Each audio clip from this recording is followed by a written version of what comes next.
Om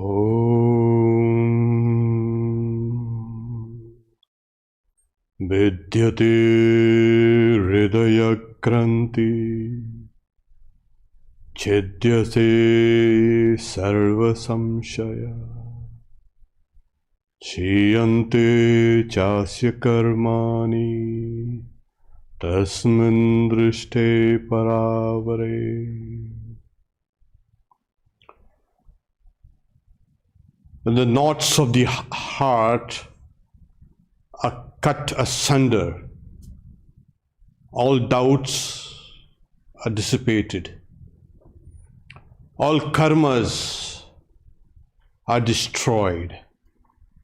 When that which is the high and the low is seen. This verse is from the Mundaka Upanishad, and it speaks about the knots, the chains, the bondages.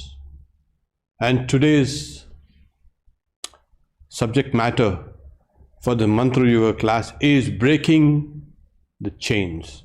You know, Swami Vivekananda in one of his Vesper hymn says, breaker of this world's chains, Khandana Bhava Bandhana.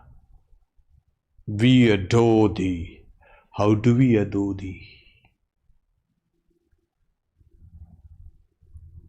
There are so many obstacles. There are so many steps. It's kind of impossible. The first obstructions, the list of obstructions are diseases, mental laziness,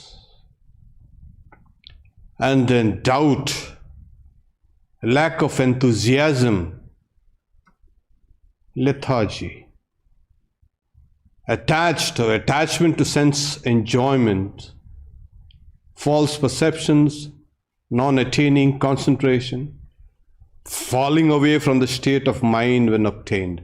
So this is the first list of obstructions. And this is found in the aphorisms on yoga. These are the real obstacles. Now, when you have disease, you don't need to do japa.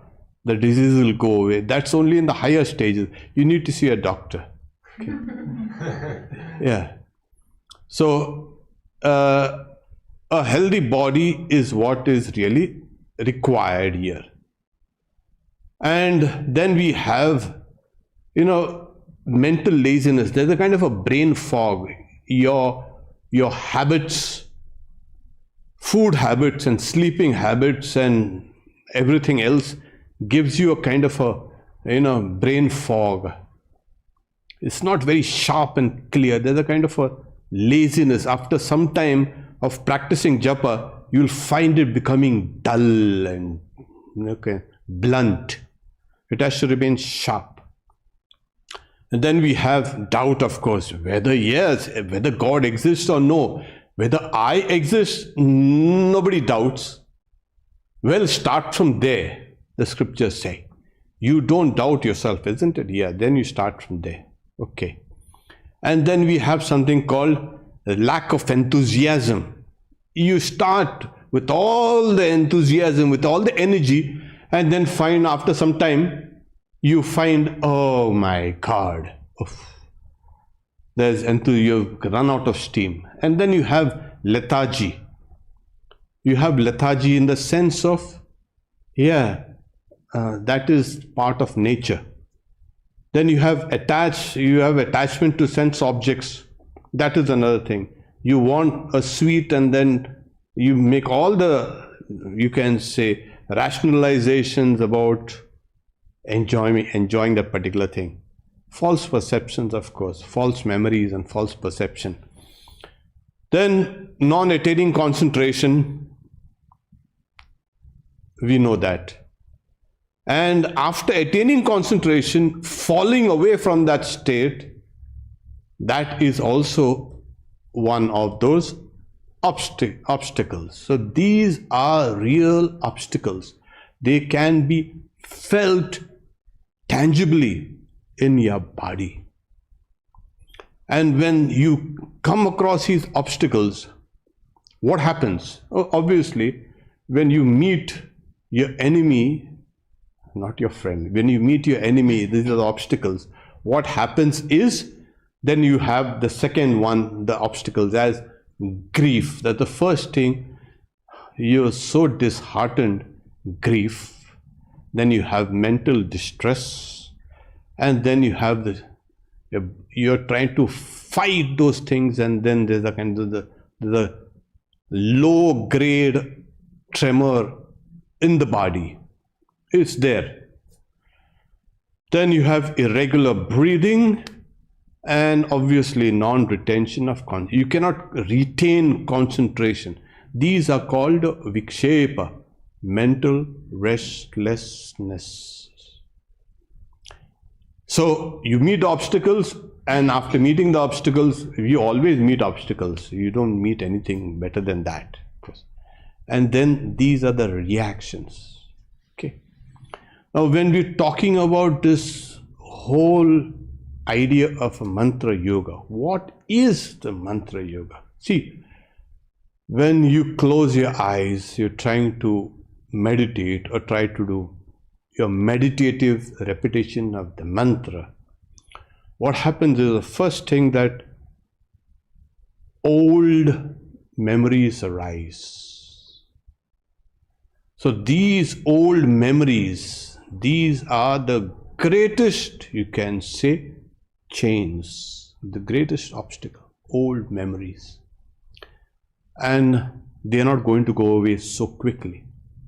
One thing you need to always remember, the moment you react to those memories, they've got you.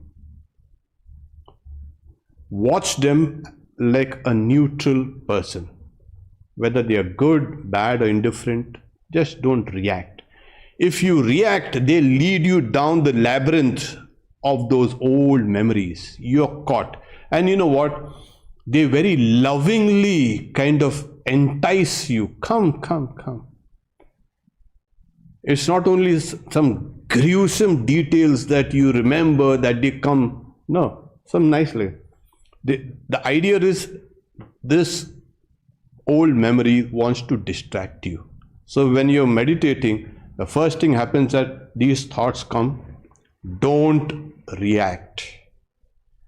In case you react, it means one thing and one thing only, that there is still life in those old memories. What life? It's like that, you can say poison, the venom in that. And it is not going to go away so quickly. They are like seeds, and they will germinate today, tomorrow, day after tomorrow. It's going to be there. So when these memories, old memories comes, called the samskaras, you react, or you wince, or you smile. So when you are meditating, you find somebody smiling, then we know there's some nice memory, not a traumatic memory, nice memory. That guy is enjoying himself with meditation. Actually, that guy is not meditating. It's just that these thoughts still have the venom in them. What do you do then? Japa. Japa is like, it goes and targets that kind of venom in those old memories, destroys the venom and extracts it out and leaves the shell of memories without the power of germinating again. Then what does japa do? You see, these old memories, they are not just sitting down there, okay? They have all gathered together, they are networked. One memory is linked to the next and the next and next, and the whole series, it's a chain. These are the chains. It's as simple as that. You think they are sitting down in a bubble, isolated? No, they are not sitting in a bubble, isolated. Every memory is linked to every other memory, and they form a vast network. Now, how do we break these networks? Yeah, the only way you can break the networks is by disabling some of the links. And how do you do that? Well, again, you do it through japa, through the repetition of God's name. Because the mantra itself has an inherent power within it. Number one. The second is the mind, when it is repeating the name of God, what happens is it is endowed with more power. The mind has power and the mantra has power, and these two things have the capability to destroy those links. Once you keep on breaking those links, that's what the breaking of the chains is, this by the mantra. There is no other way, easier way than this. The other ways of yoga are extremely difficult for us at this stage of being aspirants. So you have the easiest and quickest way to break them. Now we must understand, all memories are not your enemies. There are two types of memories. One is the memories of spiritual things. These are good things. And these have to be increased, nothing else. And the other types of memories, the traumatic and the stupid and the ridiculous memories, they need to go. They need to be disabled and kept out. And slowly they will lose their life, they will lose that venom in them, it will not germinate. They will be there, and then the power of the mantra itself will later destroy them.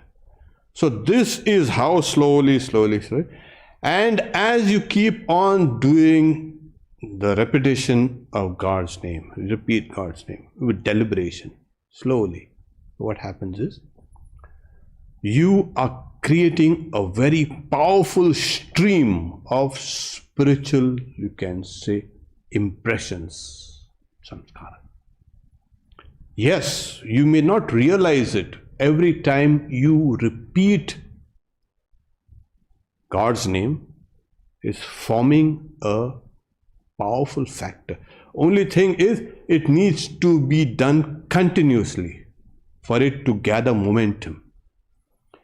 And that is the way. So the Yoga Sutras speaks about what's the best means. And then we find the Yoga Sutras saying that the manifest Ishvara, that God's manifestation, is the sound of Om. We've done this before, so you won't elaborate. Ishvara is the controller, God.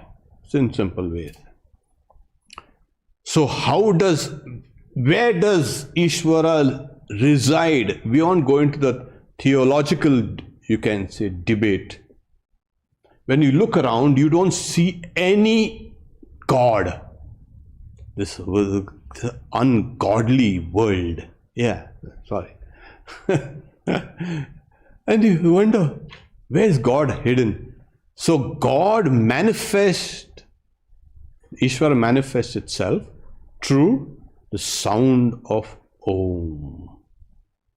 Is that all? Well, you don't really understand the real implications of that sound. As you keep on repeating over and over and over and over and over again, you will understand the implications. On the repetition of Om and thinking of its meaning is the way. So Om is the manifesting symbol or sound of God. Repeat it with love and devotion.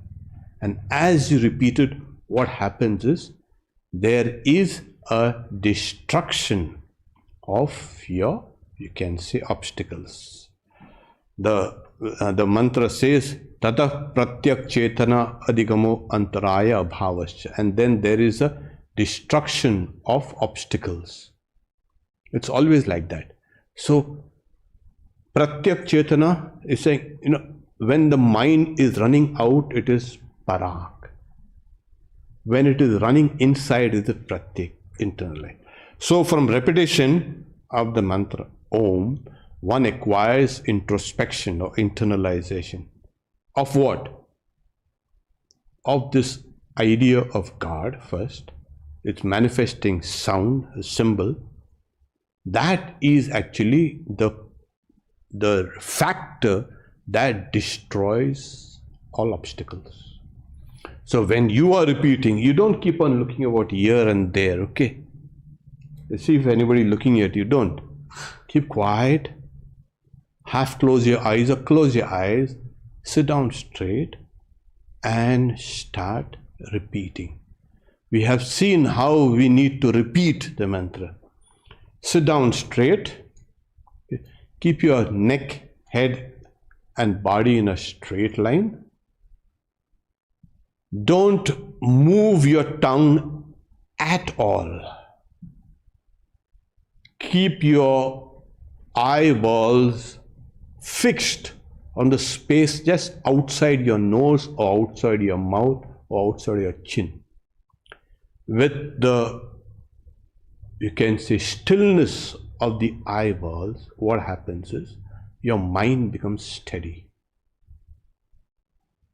Don't let your eyes move under the eyelids. Now you're listening to me. Even a small thought will distract your eyes. Yes, it means how intimately thought and the movement of the eyes is connected. We are trying to see the particular thing. There's nothing there. And after the mind understands there's nothing there, because the optic nerve and the eyes are an extension of the brain. Nothing else. We're saying you have eyes, oh, this is an extension of the brain. So the only way you can calm the brain and the mind is by keeping your eyes still. Then the optic nerves become still, and then the brain, which is part of the brain, at the rear of the head, is engaged in visuals. That is quieted down, and then the mind becomes quiet. So this is the way. And then what do you need to do? Then you start repeating the sound of Om. Now when you are repeating it, repeat it silently. If it's difficult, and as we have mentioned before, repeat it audibly. The tongue will move, of course. And as you keep on repeating, what you do, slowly reduce the speed of the repetition, reduce the volume of the repetition till it becomes silent. So you say, Om. The next will be a little softer, a little slower, and a little softer. Om. And then little less audible. Om. And then silent. So you can stretch it out the way you feel comfortable. And once it becomes silent, then keep the tongue still. Because there is a tendency, like when you repeat something, your tongue also moves. You must have noticed it. Or if you haven't, you'll notice it now. Keep the tongue still, keep the eyeball still, and start repeating the sound of Om. If you feel a kind of a difficulty in fixing it, use the symbol. Keep a symbol in front of you so that you see that symbol, And as you see the symbol, keep on repeating. And then watch the symbol, close your eyes and try to visualize that symbol as you repeat the sound. And then if you feel comfortable, once again open your eyes, gaze at that symbol while repeating silently that mantra, and then slowly you open your eyes, reopen and close, or close your eyes and keep on repeating it. If your concentration is good enough, watch the symbol or watch any deity you like or you love, Rama or Krishna or Devi, or you can say Ram Krishna or Holy Mother, and think that this sound represents them. And as you keep on repeating over and over and over, and a stream of thought is generated. This stream of thought becomes memories, spiritual memories, and these spiritual memories are going to break the chains, old chains of memories that are there laid down. This is the path to freedom. There is no other easier way than this. So this was as described in the yoga aphorisms. So you'll find all the obstructions that were enumerated, disease, doubt, laziness, and all these things, they will disappear. Mental aid, everything of all these things will disappear. And the next thing will disappear is the reactions also, grief and tremor of the body and all these things. Even this will all disappear. Then your mind is really free. Then you will understand the power of the mantra. It simply will lift you up, just take you up, lift you up and keep you, making you more and more and more subtle.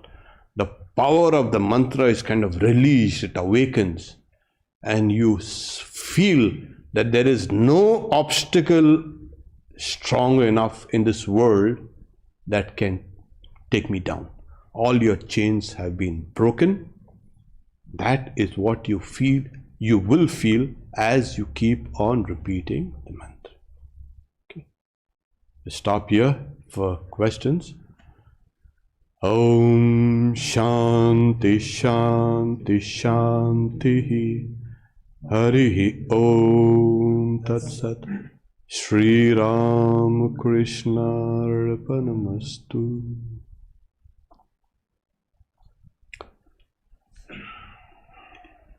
Yeah, it's always good to have you all back, and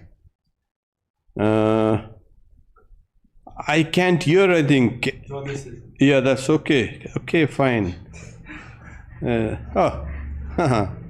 I can hear. Okay, people are saying, I can hear, I can't hear, I can hear, I can hear. What happened? So, okay. So the question is, all these thank yous, okay, good. Thank you all for joining in. Okay, what is the fundamental difference between praying to God and repetition of a mantra?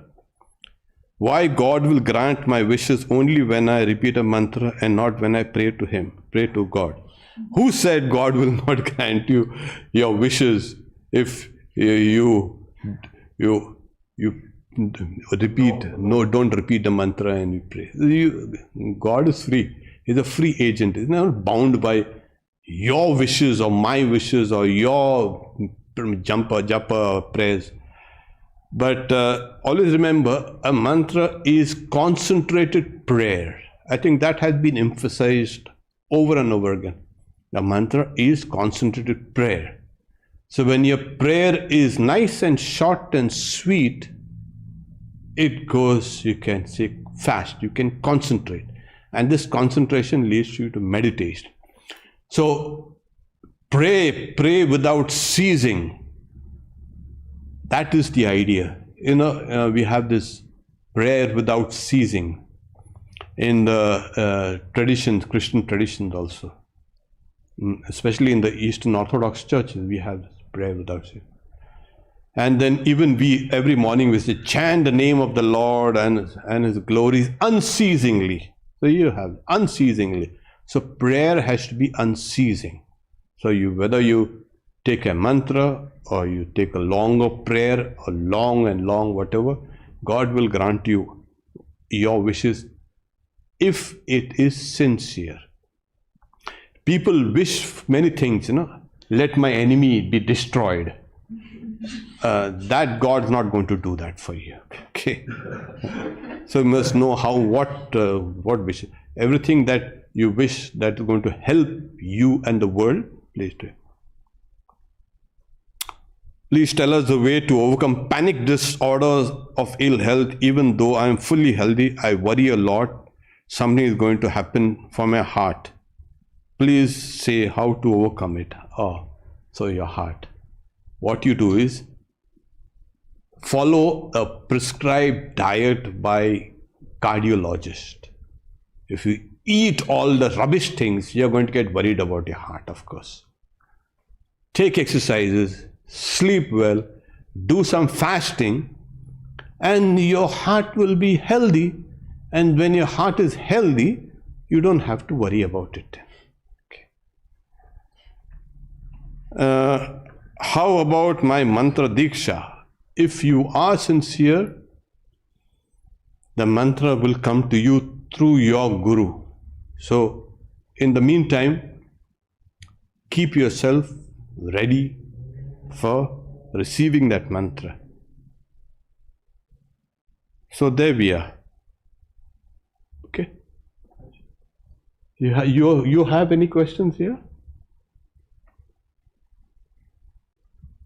Following up on that last question, how would you say your lesson changes following the receiving a mantra from a guru? Would you say it's the same, you just contemplate the meaning and do the exact same thing, or? You do the same thing. This is the standard practice for every mantra, that you have to dwell on its meaning.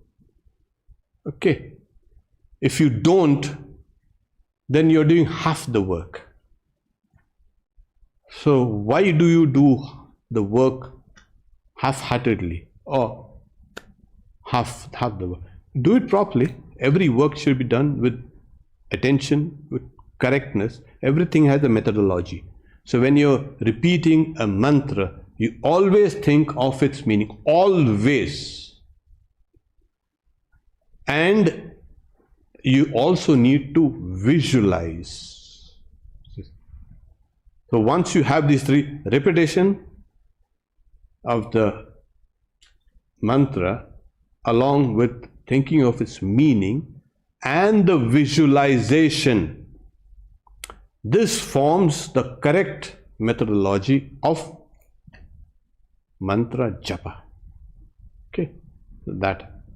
When you're meditating on Om, how do you think of its meaning? What would be the process you're... What is it like to think of the meaning of Om during meditation?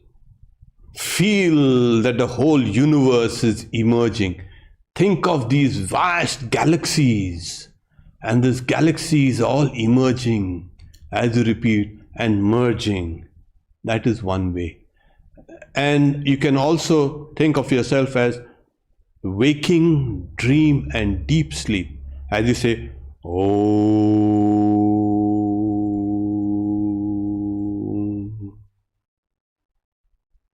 And if that also is difficult for you, then take the symbol of the Lord.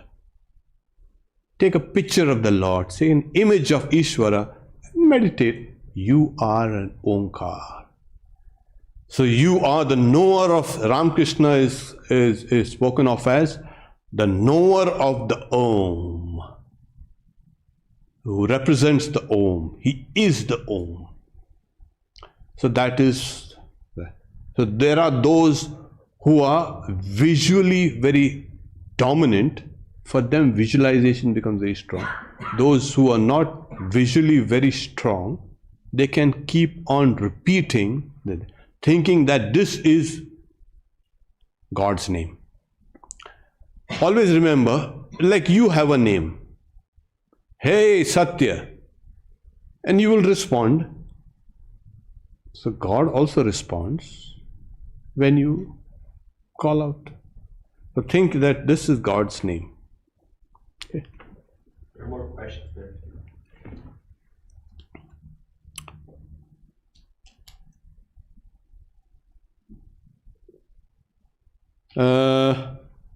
The question hasn't come in here. What? Panic disorders? No. Can you please tell us about fasting? Because you mentioned fasting. Oh, fasting. Intermittent fasting. Keep a break of 16 to 17 hours. You don't do it regularly in the beginning. Intermittent fasting is now found to be a great help to health and wellness and mental clarity and everything in staving of diseases. So get used to intermittent fasting now and then. Well, you don't eat in the evening or skip your dinner, and then you go through the whole evening and the whole night, and the next morning, you eat something kind of. So that actually helps. It takes off all your toxins out, etc. So that is, and if you can keep on fasting, is something called autophagy. Like the body itself kind of eats away all the toxins and all the kind of rubbish things that you have eaten and clears it. So that kicks in after about 24 hours of fasting. But like I said, keep on drinking water, and if you're not used to it, don't do it. Do it fast for 4 hours or 5 hours or 6 hours, and then keep on doing slowly and slowly. But fasting also has a benefit. Like we were used to when we were young, you fast. Why do you fast? So that you can take the name of God. You have enough of time instead of thinking about eating and preparing food and cleaning the plates and this and that and all. It's a troublesome thing. So you dispense off with all that trouble. Take God's name during that time. So it's helpful. So, relevant question. When bad memories come up, instead of reacting, we do japa. Then those memories just fade away for the time being and come up again later. Will they stop doing so if we constantly try? Oh yes. The bad memories will come, and when you're doing japa, they will go away and they will fade, and then they will come back again, renewed. And then again you push them away. This fight goes on for some time. You don't have to worry about it, because you have given them enough life. And now they are not going to go away so easily. Do you think they are going to let go easily? Oh no. They are going to put up a fight, and you've got to put up a fight. So let's have a good fight. If they come back for the second round or the third round, the fourth round, yeah, I'm ready. Keep on. You will one day overcome that.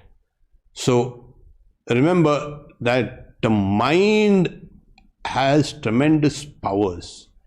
The whole thing is vitiated by wrong memories, false perception, biases, and all these things that are kind of crowding in our mind. So your mantra will start targeting, as I mentioned, that venom which is there in those memories. Yeah, it's kind of a lock and key. Don't worry. Nowadays, medicines and all the things, they get down to that actual, you can say, place where they need to target, and it destroys that. So keep on and on and on, and when you start conquering your old memories, you feel that sense of release, a sense of freedom. It's a tremendous thing. You will not let it go. It will be worthwhile, all the fight and all the effort. Okay. What should we meditate on, mantra or Atman? The mantra is what should you meditate on? The mantra is a symbol of the Atman. So when you are repeating the mantra, you're meditating on the Atman itself. You call it the Atman or you call it God. Those who are yogis would like to call it the Atman. Those who are dualist in a way, they would like to call it God, an image of God, etc. So the mantra is not something that has an independent identity. It's always linked. As we mentioned, Ishvara's manifesting word is Om. So it represents him. It is him. And where is that Ishvara? Where is God? Well, he's there within you, inside. He is the subject, eternal subject. And once you know that, then it's over. So you always meditate on the Atman. Before today, I did not practice japa, but through self-inquiry and quiet sitting, I have been able to remove some scars.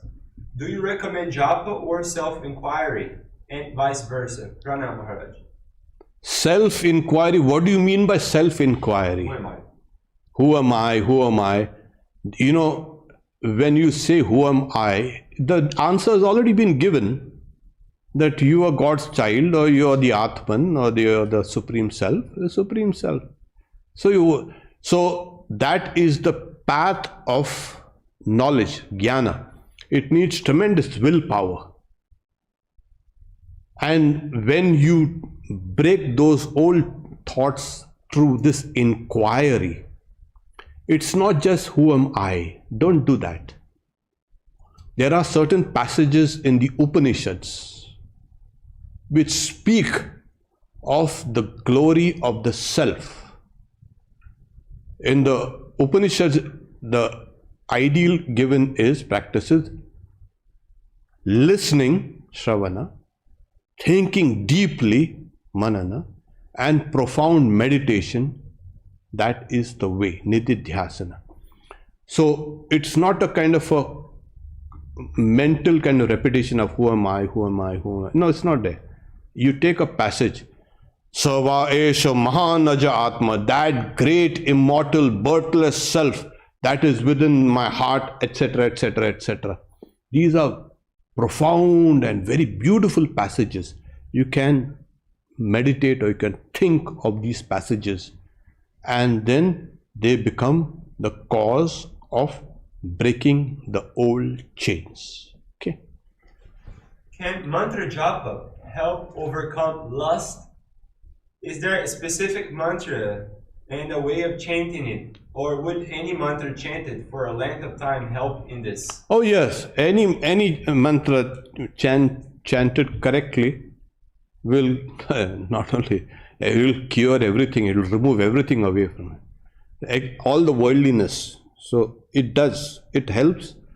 And I would say that if you sustain your practice thinking of God, Sri Ramakrishna gives a nice example. The more you move towards the west, the east falls away on its own. The more you move towards God or spirituality, you move away from the worldliness. So you don't need a separate practice here. You keep on moving towards. How do you move towards God? Yeah, again, with meditative repetition of God's name, everything is taken care of. So this is the conquest of yourself, the lower self through the higher self. And this goes on and on and on. And you will see its own results. You don't need to take my word for it. Or maybe this guy is not completely transparent about it. So no, you do it yourself. And I'll give an example. Like Sri Ramakrishna's disciple, Swami Yogananda, he asked Sri Ramakrishna, well, how do you conquer lust? So he's saying, you take the name of Hari, clap your hands. So he said, so many people take the name of the Lord by clapping their hands. The whole of Calcutta is taking God's name. Nothing is happening for them. But then his good sense prevailed, saying, let's see, I'll follow what he has recommended. And he started, and he got the results immediately. And Sri Ramakrishna gives an example, like birds roost on a tree. Okay, when it's evening, you can see that. So we're clapping there, all the birds get frightened and they run away, fly away.